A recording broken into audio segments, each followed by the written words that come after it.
책으로 만나는 가을 개벽 문화, 오송이입니다.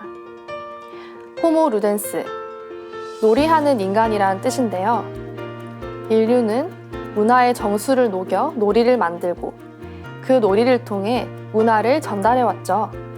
특히 자연 법칙을 바탕으로 만든 놀이에는 문화를 더욱 풍성하게 하는 힘이 들어있는데요. 오늘 이 시간은 이어령 교수의 가위바위보 문명론을 통해 놀이 문화로 본 문명의 구성 원리를 알아보겠습니다. 오늘 책을 소개해 주실 분을 자리에 모셨는데요. 상생방송국에서 봉직하고 계신 이은희 도생님이십니다. 도생님 안녕하세요. 네, 안녕하세요.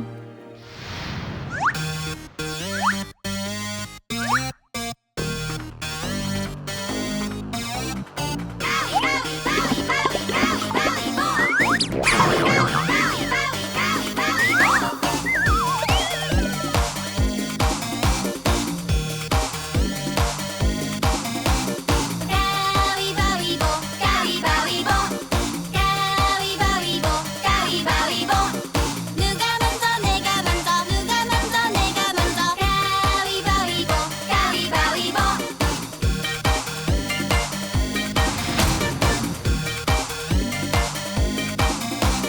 가위바위보 가위바위보 이긴 사람 먼저 하기 이긴 사람 먼저 하기 뚱따라 뚱땅 뚱따라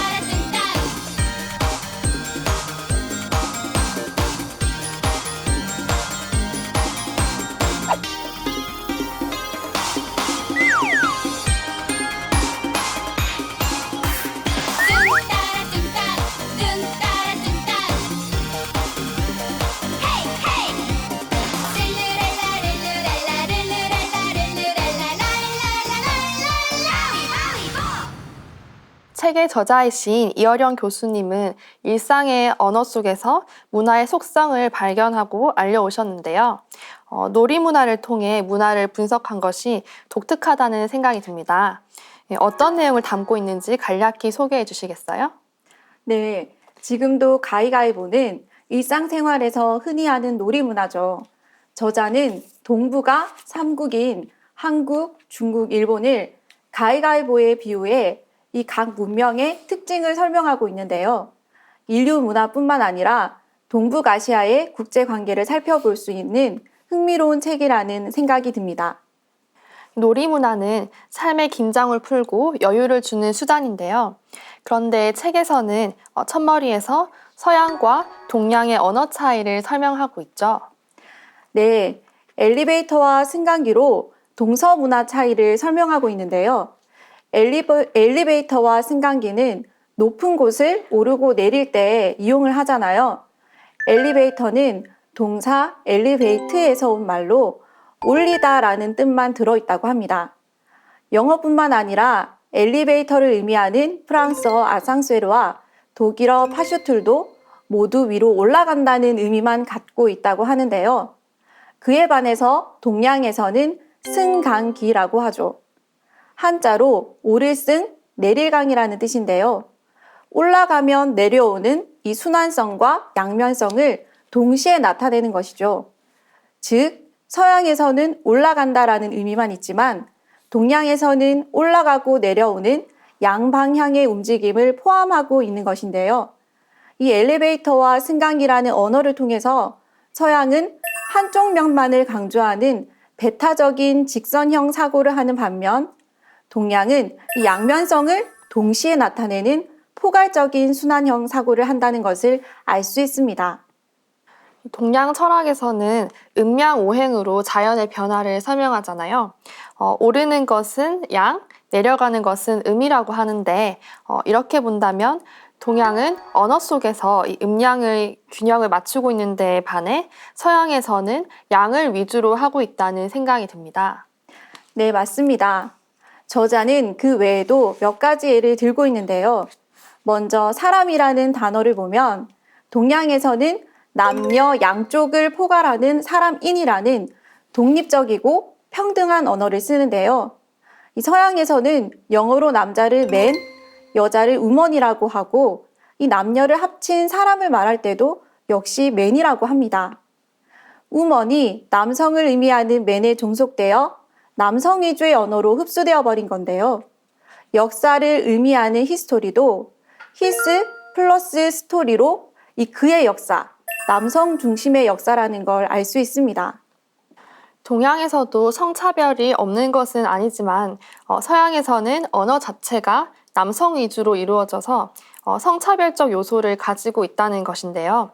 좀 전에도 언어의 차이를 말씀하셨지만 동양에서 사물을 인식하는 것은 음양의 조화를 기본으로 하고 있다고 볼 수 있을 것 같습니다. 네, 이를 잘 보여주는 것이 주역에 나오는 이름, 일양, 지, 위도라는 구절인데요. 한 번은 음운동, 한 번은 양운동을 지속적으로 반복하면서 변화하는 길이 도라는 뜻입니다. 이렇게 동양에서는 모든 만물을 하나의 독립된 개체가 아닌 이 음양의 상호적인 관계로 인식했는데요. 그래서 언어에서도 이 음양을 동시에 표현하고 있는 것입니다. 예를 들어보면요. 세계라는 언어의 세는 30년이라는 세대를 나타내는 시간의 의미이고 개는 경계를 의미하는 공간의 개념이라고 합니다. 시간과 공간이 이 두 글자 속에 녹아있는 단어가 되는 건데요. 공간의 의미만을 가진 영어의 월드와는 다르죠. 스페이스와 이 우주의 차이도 마찬가지입니다. 우주의 우는 이 끝없는 공간을 의미하고 주는 무한한 시간을 의미하는 복합어인데요. 공간만을 의미하는 영어의 스페이스어와는 다릅니다. 이처럼 동양에서는 우주 만물은 이 둘이면서 하나인 음양의 세계이고 이 음양 운동을 통해 이 모든 것이 역동적으로 이 살아있음을 말하고 있습니다. 상제님께서는 말은 마음의 소리요, 행동은 마음의 자치라고 하셨는데요. 상제님 말씀처럼 우리가 사용하는 말은 사물을 인식하는 마음의 차이에서 비롯된 것으로 결국 문화의 차이를 드러내는 것 같습니다. 네, 내 마음과 이 생각이 이 말과 행동으로 표현되는 것처럼 이 문화도 역시 마찬가지라고 생각할 수 있는데요. 이 동서양의 서로 다른 이 사상과 철학이 문화로 드러나는 것이죠. 앞에서 말씀드린 것처럼 영어에서 인간을 맨으로 부르게 되면 여성을 뜻하는 우먼이 남성을 뜻하는 맨으로 흡수되어 사라져 버리는 건데요. 이는 한쪽 면만을 강조하는 이 서양의 배타적, 이분법적 사고를 드러내고 있는 것입니다. 따라서 이 남성과 여성, 인간과 자연을 이 분리하고 약자를 지배의 대상으로 여기는 이 문화 인식에는 갈등과 혁명이라는 이 격렬한 이 싸움이 영원히 반복될 수밖에 없는데요. 이러한 문화의 차이가 결국 싸움과 전쟁으로 번져서 이 문명의 이 충돌로 표출되고 있는 것입니다. 저는 이 책을 읽으면서 이런 문화의 차이를 극복하기 위해서는 무엇보다 이 가치관이 바뀌어야 한다는 생각이 들었는데요. 그래서 이 양자를 이 포용하고 조화시키는 이 동양의 사고관이 우리가 살아가고 있는 이 시점에서 꼭 필요하다고 생각합니다. 언어 속에서 나타난 동서양의 문화 차이를 알아봤는데요. 이런 문화의 차이는 생활 방식에서도 그대로 나타나고 있죠. 특히 이 책에서는 서양과 동양의 놀이 문화에 주목하고 있죠. 네, 저자는 앞서 말씀드린 이 동서양의 문화의 차이를 놀이 문화로 보여주는 것이 바로 이 동전 던지기와 가위바위보라고 하는데요. 아시아의 아이들은 이 순서를 정하거나 이 의사를 결정할 때 가위바위보로 승부를 낸다고 합니다. 그에 반해서 서양의 아이들은 보통 동전 던지기를 하는데요. 가위바위보를 할 경우에는 동전 던지기처럼 이 서로 상반되는 이 보와 이 주먹을 내는 경우가 많다고 합니다. 그동안 유심히 살펴보지 않았는데 말씀을 들어보니 동양과 서양에서 이렇게 승부를 가를 때 즐겨하는 놀이가 다른 것 같네요. 그럼 가위바위보와 동전 던지기는 어떤 문화적 차이가 있는 건가요? 이 저자는 이 동양의 가위바위보와 서양의 동전 던지기 놀이에서 이 크게 이 두 가지의 문화 차이를 말하는데요. 동전 던지기는 동전을 사용하지만 가위가위보는 사람이랑 함께하는 놀이잖아요. 그래서 동전 던지기는 사물을 사용하기 때문에 혼자서도 할 수 있지만 이 손을 사용해서 승부를 내는 가위바위보는 이 상대가 없으면 할 수 없는데요. 이 동전 던지기가 실체를 중시한다면 가위바위보는 이 관계를 중시하는 것이죠. 이 동전 던지기는 이 앞과 이 뒷면 중 이 둘 중 하나로 승패가 결정되는 놀이라면 이 가위바위보는 이 승부가 이 순환하는 이 구조인데요.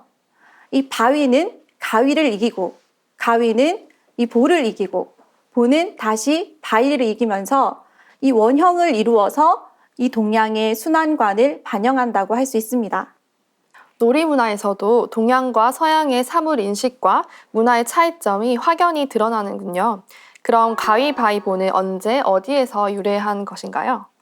네, 원래 가위바위보의 원형은 이 중국의 도교 사상에서 비롯되었고 이후 장사하는 상인들의 틈에서 숫자 놀이 게임인 수권으로 발전된 것이라고 합니다.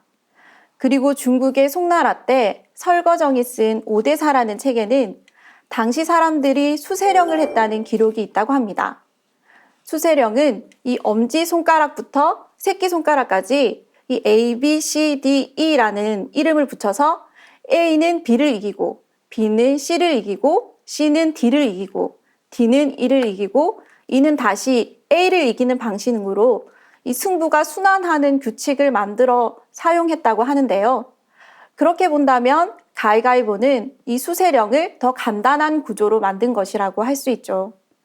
도교에서는 음양오행의 우주관을 가지고 있죠.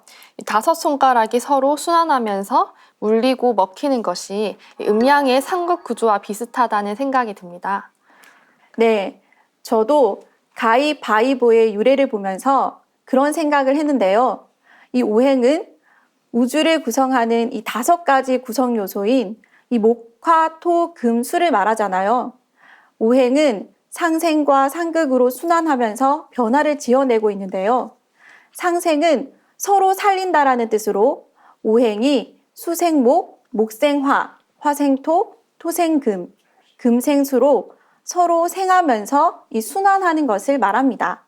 예를 들면 물은 나무를 키우고 나무는 이 불을 지피고 타버린 나무는 다시 흙이 되고 흙 속에서 단단한 금이 나고 단단한 바위에서 물이 나고 물은 다시 나무를 키운다는 것이죠.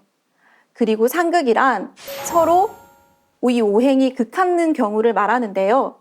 이 나무는 흙을 극하고 흙은 물을 극하고 물은 불을 끄고 불은 쇳물을 녹이죠. 다시 이 쇠는 나무를 자릅니다.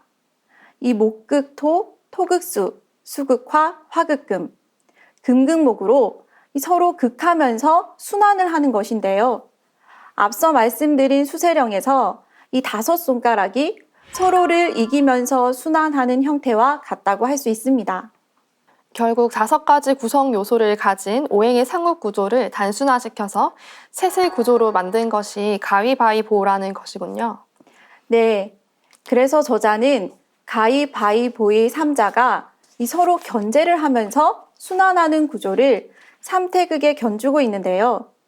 이 상대를 깨뜨리는 바위를 양, 이 모든 것을 감싸는 볼을 이 음으로 본다면 이 손을 편 것도 벌린 것도 아닌 이 중간 상태의 가위를 이 음과 양을 조화시키고 변화시키는 토로 볼 수 있다는 것이죠.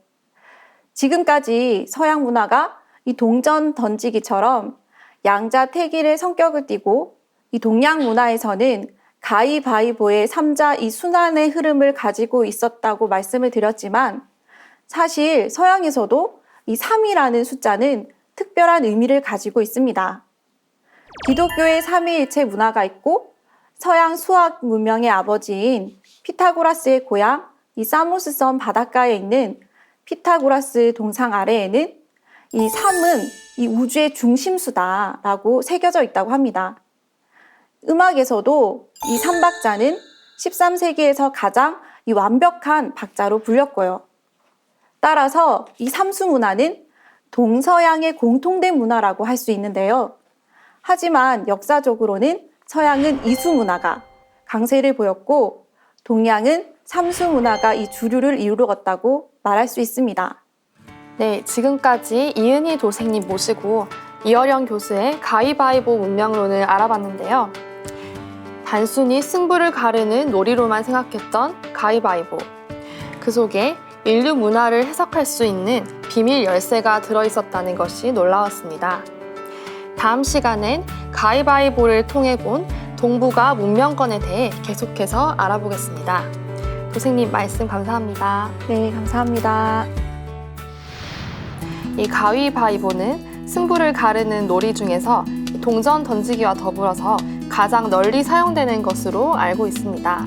이 가위바위보만큼은 이 전 세계에 폭넓게 퍼져 있는 문화는 없다고 생각하는데요. 그리고 저도 이 책을 읽으면서 처음 알았는데요. 이 가위바위보에 그렇게 깊은 의미가 숨어 있는 줄 몰랐네요.